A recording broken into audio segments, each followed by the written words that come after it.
When a massive hurricane is sitting off the coast, everyone naturally just focuses on the surface of the ocean. Oh, absolutely. That's where the action is. Right. You look at those 50-foot swells, the white caps, just the sheer terrifying volatility of the water. It completely commands your attention. Yeah, I mean, it's loud, it's visible. It feels like the only thing that actually matters when you're watching those waves crash. But, and this is the fascinating part, if you hold your breath and dive just a few hundred feet down below that turbulence, the water is actually perfectly still. It's completely quiet. Exactly. And down there, in the quiet, you might find these engineering crews laying down new transatlantic cables that will permanently change how the entire world communicates. Which is exactly what's happening right now in the markets. Yep. So welcome to the week that was.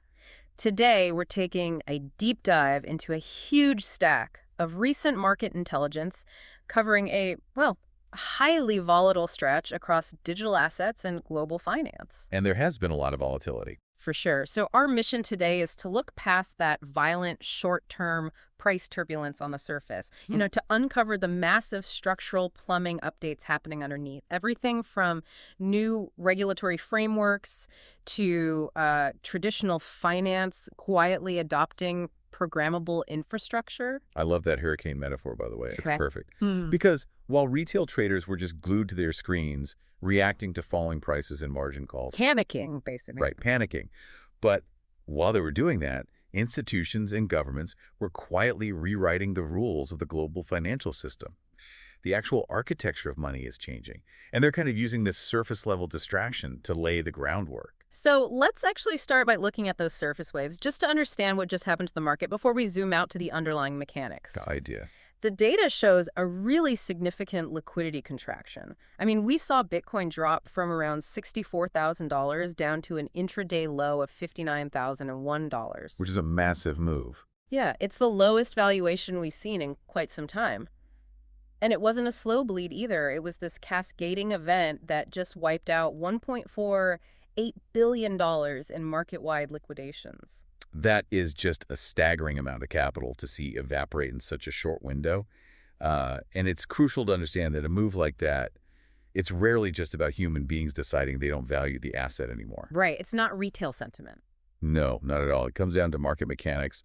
It's all about the plumbing. Okay, let's unpack this plumbing then, because the data points to a massive $10.6 billion quarterly options expiry on the Deribit exchange, and that seems to be the primary catalyst. Yep, that's the big one. The max pain point for those options was sitting all the way up at $72,000, and because the market was trading so far below that, options dealers who had sold put options were forced to, aggressively short the spot asset just to maintain delta-neutral portfolios. Let's actually pause on that term, delta neutral, because it dictates so much of this price action, Yeah, please break that down. So when you're an institutional options dealer, you don't take directional bets on whether an asset is going up or down. You're not gambling. You have to balance the scales. Okay. So if you sell a contract that suddenly puts you at risk of taking a huge loss because the underlying price is dropping rapidly, you have to short the actual asset so you don't get wiped out. You are neutralizing your risk. Oh, I see. So it's kind of like an insurance company realizing a hurricane is about to hit, so they frantically start buying up plywood and generators to offset the payouts they know they're about to make. That is a great way to look at it. So the options market basically forced their hand. Exactly. It's entirely price-agnostic selling. Yeah. The algorithms just automatically sell the underlying asset to balance the books, regardless of what the asset is actually worth fundamentally. Wow. And that creates this self-fulfilling loop of downward pressure, right? At least until the options finally expire and the slate is wiped clean. Which explains the cascade. But, we saw that downward pressure bleed into traditional financial channels, too.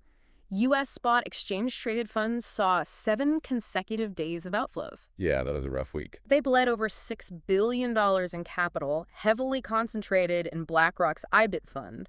But hold on, if we're seeing $6 billion bleed out of BlackRock's ETF in a single week, Wall Street isn't just rebalancing, it looks like they're structurally abandoning ship. It's incredibly tempting to read it that way, especially when you just look at the raw outflow numbers.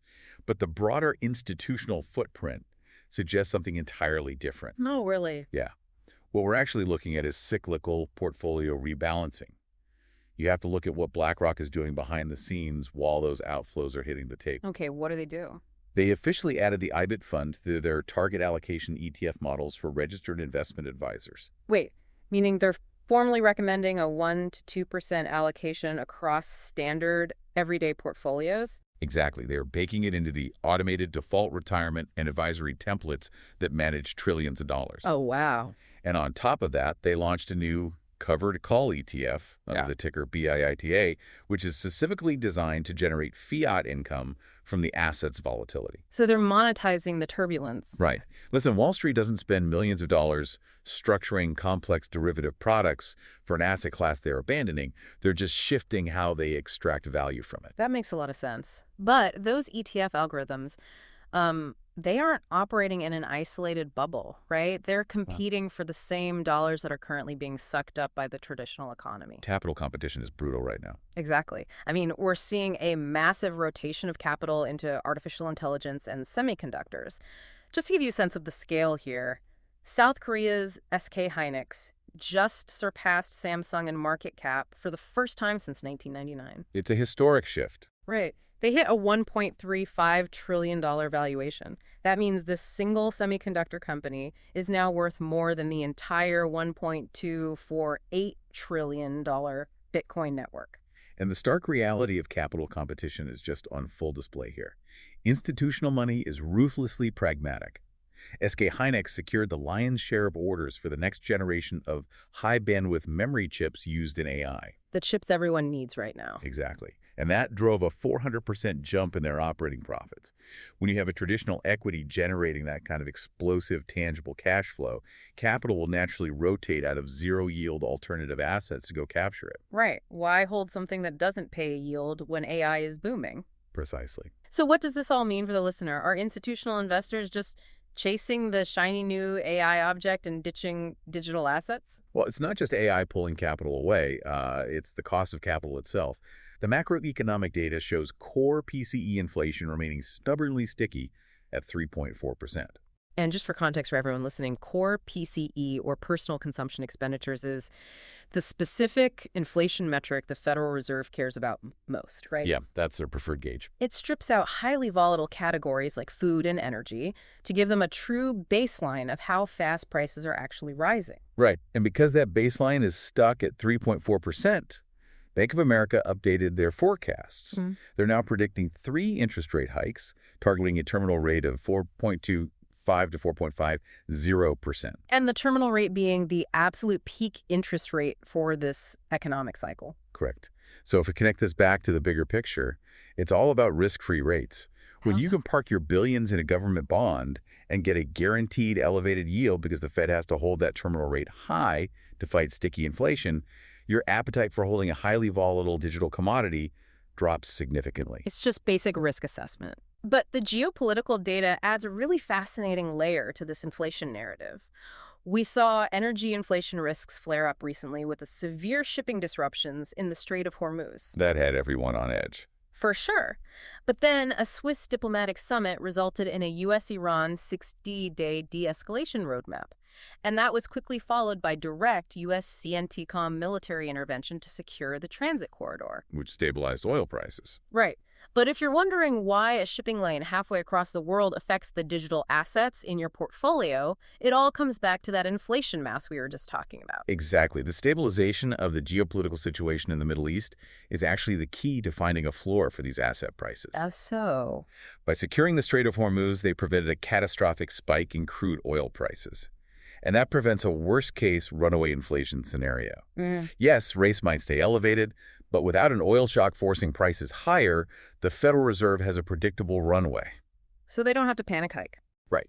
And once that macroeconomic fear subsides and, the AI trade becomes overvalued and crowded, that institutional capital will eventually begin searching for the next asymmetric bet. Okay, so that macroeconomic pressure is forcing a real reckoning for the corporations that actually hold these assets on their balance sheets today. Oh, big time. Yeah, the data details some severe stress tests on corporate treasuries, highlighting a fundamental shift in accumulation playbooks. Like, let's look at Strategy Inc. They've been famous for their debt-financed model of buying assets. Highly leveraged. Very. And their stock just dropped below $100, which is an 81% drawdown from its peak. But the real story is in their variable rate, perpetual preferred stock, ticker STRC. This is where the plumbing gets interesting. Right, because it broke its $100 par value, dropping to $75.80. Yeah. And for those listening, par value is essentially the baseline face value the company promises to pay back to the investor. When a preferred stock drops almost 25% below that par value, it is a massive distress signal from the market. It's a huge red flag. It means investors are demanding a much higher yield to hold that risk. That specific drop squeezed Strategy Inc.'s cash runway to cover their dividend payments down to just 14 months. 14 months. Here's where it gets really interesting. It's basically the difference between buying a house in cash versus taking out an adjustable rate mortgage right before interest rates spike. That's a perfect analogy. Strategy Inc. built an incredible treasury, but they did it by issuing debt that requires them to pay out ongoing yields. And the market is violently punishing that adjustable rate mortgage approach right now. Because when the spot price of your underlying collateral drops and the cost to service your debt rises due to macro conditions, you face a classic liquidity squeeze. Which brings us to the cash buyers who are actually being rewarded right now. The market intelligence highlighted Hyperscale Data. They're using organic cash flow from their AI hosting revenue to buy more assets without taking on any new debt. Totally unleveraged. Yep. And mining firm HIVE issued $115 million in 0% exchangeable notes specifically to avoid dividend liabilities. Smart move in this environment. And then you have GameStop. They updated their corporate treasury policy to buy Bitcoin and stablecoins using entirely unleveraged corporate cash as an inflation hedge. We are watching the maturation of corporate treasuries in real time. Mm. The era of the highly leveraged, swashbuckling accumulation strategy is fading. Thank goodness. Yeah, and what's taking its place is a much healthier organic cash flow model. And for the listener, this matters deeply. Why is that? When a retail giant like GameStop decides to hold digital assets not as a speculative trade, but as a cash-funded inflation hedge sitting passively on the balance sheet, that creates a structural, unleveraged bid in the market. It acts as a shock absorber that is totally immune to margin calls. So it prevents those cascading liquidations we talked about earlier. Exactly. It's solid ground. Well, speaking of solid ground, while the private sector cleans up its balance sheets, domestic regulators are actually tearing up the floorboards to permanently rewire the financial plumbing. This is the stuff that goes totally unnoticed. Right. This is where we look past the surface noise. For example, the Federal Reserve ended its dedicated, highly restrictive crypto bank supervision unit. They just folded it entirely into routine supervision. Which is huge. But wait, dismantling an oversight unit sounds like regulators throwing their hands up and walking away. I mean, shouldn't we view less supervision as a systemic risk? I know, it sounds counterintuitive, it sounds like a retreat, but it is actually the exact opposite. It's normalization. Normalization. Yes. Previously, if a commercial bank wanted to touch digital assets, they were isolated. They were put into this special, highly restrictive regulatory bucket that carried immense reputational risk. It was basically a radioactive label. So nobody wanted to touch it. Right. But by dismantling that specialized unit and folding digital assets into routine software and risk supervision, the Fed is removing the stigma. They're telling commercial banks that digital assets are now just standard financial infrastructure. That's a massive shift in tone. It is. This normalization is the prerequisite for massive legacy banks to finally start offering digital custody to their clients. And we're seeing that normalization push across other agencies, too. The SEC and the CFTC proposed joint rules for cross-margining. That's another major plumbing upgrade. Just to put this in perspective for the listener, currently, trading desks have to hold completely separate margin accounts for spot ETFs and futures contracts. If you have a long ETF position and a short futures position, you need two separate piles of cash, which traps billions of dollars in capital. It's horribly inefficient.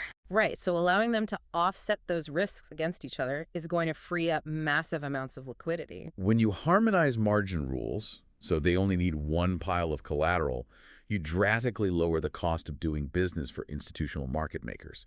Cheaper capital means deeper order books, which ultimately translates to less volatility for the asset class as a whole. So it smooths out the ride. Exactly. It's a profound plumbing upgrade that the average retail trader will never actually see, but they will absolutely benefit from the stabilized pricing. But not everyone in traditional finance is cheering for this rewiring. The data detailed a really fierce fight over the Genius Act, which proposes trust bank charters with strict KYC rules for stablecoin issuers. But where it gets messy. Yeah, legacy banks, spearheaded by the American Bankers Association, are aggressively fighting to block crypto-native firms like Kraken from getting what they call skinny master accounts. And these accounts grant direct access to the Fedwire system. This is a territorial dispute over the most lucrative monopoly in banking. A master account lets a firm settle transactions directly with the central bank, completely bypassing traditional commercial banks. So cutting out the middleman. Completely. And legacy banks are absolutely terrified of this. They rely heavily on non-interest-bearing corporate deposits to fund their daily operations. So they use that deposit float to make money. Precisely. If stablecoin issuers can offer better settlement times and hold their own reserves directly at the Fed, the legacy banks lose that massive deposit float. I mean, they aren't lobbying Congress out of concern for consumer safety. They are fighting to protect their turf. And that turf is being protected at the highest legislative levels, too. Congress just passed a bill banning the Federal Reserve from issuing a central bank digital currency, or CBDC, until 2030. That is a massive legislative moat. Yeah, it effectively leaves the entire digital settlement market open exclusively to private corporate stablecoins. The U.S. government is essentially outsourcing the modernization of the digital dollar to private industry. They are establishing the regulatory guardrails with bills like the Genius Act, but they are letting private enterprise take the actual risk of building the infrastructure. This plumbing upgrade isn't just contained to the U.S., though. Global frameworks and technological upgrades are happening everywhere. Because the legacy technology just can't keep up. Exactly. Over in Europe, Spain is strictly enforcing an upcoming compliance deadline for the MiCA regulatory framework with absolutely zero extensions. None. They are being incredibly strict. It's forcing unauthorized firms to shut down entirely and prompting major players like Binance to withdraw applications in places like Greece. The enforcement of MiCA is going to fundamentally reshape how the European market operates. For a long time, offshore platforms could serve European citizens with very little localized capitalization. It was sort of the Wild West. It really was. But MiCA requires massive capital reserves and localized auditing. It effectively kills the offshore loophole business model. It is going to cause some short-term fragmentation as liquidity drains out of non-compliant platforms. But long-term? Long-term, it consolidates trading volume onto heavily capitalized, fully audited exchanges. It makes the market truly institutional grade. And regulators are using next-generation tools to police this new landscape, too. Switzerland's financial regulator, FINMA, is actually deploying generative AI models to scan unstructured compliance documents and actively monitor crypto markets. That's just wild to think about. I know, but the technological mandate that has the most profound implications is actually happening stateside. A new executive order mandates that all federal information systems must transition to post-quantum cryptography by the year 2030. That is a ticking clock for critical infrastructure. It really is, because it directly threatens legacy encryption on major digital asset networks, like Bitcoin's elliptical curve signatures. Wait, what does that actually mean? Are we talking about quantum lockpicks here? Basically, yes. If you think of elliptical curve signatures as the mathematical locks on our current digital vaults, quantum computers are the ultimate lockpicks. Within the next few years, custodial firms and protocol developers are going to face immense regulatory and practical pressure to upgrade their core code to be quantum resistant. Wow. It literally forces the technical evolution of the network to keep pace with state-sponsored computational power. But perhaps the most stunning example of traditional finance being forced to adapt comes from the commodity markets. The CFTC is actively exploring 24/7 energy perpetual contracts. This is my favorite data point from the whole week. It's crazy. And why are they doing this? Because during a recent weekend geopolitical conflict, traditional energy markets like the CME were closed. So global oil traders simply migrated to a decentralized crypto platform called Hyperliquid. They just moved their business. Yep. They traded billions of dollars in oil perpetuals while Wall Street's doors were literally locked. So are traditional commodity markets secretly admitting that this underlying technology is just fundamentally better? It's the ultimate irony of this entire space. Traditional finance executives will publicly criticize the volatility of digital assets on television, right? But behind closed doors, they are rushing to adopt 24/7 programmable infrastructure. They don't have a choice. Exactly. They have realized a terrifying truth. If they do not adopt this technology, they are going to lose global pricing power to decentralized networks. Capital never sleeps, and markets that close on the weekends are rapidly becoming obsolete when there is a viable, always-on alternative. And you can see them rushing to catch up in real time. Morgan Stanley is launching dirt-cheap spot Ethereum and Solana ETFs with fees of just 0.14%. That's basically free. Right. And they're actually including native protocol staking yields of up to 5.8% directly inside the fund. Even Nouriel Roubini, who has been one of the loudest, most persistent skeptics of cryptocurrency for over a decade, just launched USAFI. I couldn't believe that when I read it. I know. It's a tokenized NASDAQ ETF operating via regulators in Dubai to avoid legacy friction. When the most vocal critics pivot to actually utilizing the technology, the debate over its utility is officially over. I mean, they aren't buying the tokens to speculate. They are using the rails because it is objectively the most efficient way to move and settle global capital. So let's recap this whole journey. We started by looking at a severe surface storm, leverage flushes, automated options expirations, and a liquidity squeeze driving prices down. The loud stuff. Right. But beneath that turbulent price action, in the quiet depths, the rails of traditional finance and digital assets are merging permanently. We're seeing organic, cash flow-based corporate treasuries replace fragile debt-fueled accumulation. Which is much healthier. We're seeing regulators dismantle isolating oversight units to normalize digital assets within commercial banking. And we are seeing global institutions adopting programmable infrastructure because they literally have no other choice if they want to retain their pricing power. And if you are listening to this, this is exactly why you need to pay attention, regardless of whether you have ever bought a digital asset in your life. The underlying architecture of your money is changing right now. It affects everyone. Absolutely. From how stablecoin legislation will affect the deposit float and lending power of your local community bank, to how the price of the gasoline you put in your car is eventually going to be discovered on a weekend by a decentralized application. The plumbing that dictates the global economy has been permanently altered. It brings us right back to those transatlantic cables being laid beneath the storm. The surface volatility is just noise. The real signal is the infrastructure. And I want to leave you with a final thought to mull over as you go about your week. Let's hear it. If a famously vocal skeptic like Nouriel Roubini is now launching a tokenized asset on a blockchain specifically to bypass legacy friction, how long until the distinction between traditional finance and digital assets disappears entirely? How long until we stop differentiating the two and we're just left with one unified, programmable global market? Thanks for joining us on A Week That Was. We'll see you next time.